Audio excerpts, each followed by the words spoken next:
Switch statement for multiple cases in JavaScript. I need multiple cases in switch statement in JavaScript. Something like, how can I do that? If there's no way to do something like that in JavaScript, I want to know an alternative solution that also follows the dry concept.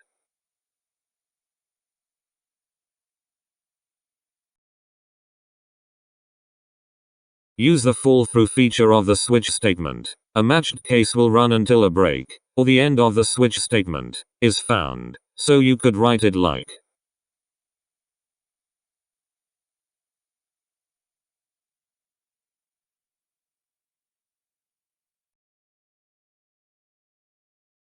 thanks for watching. Subscribe to learn JavaScript. We have a number of awesome tutorials in the works.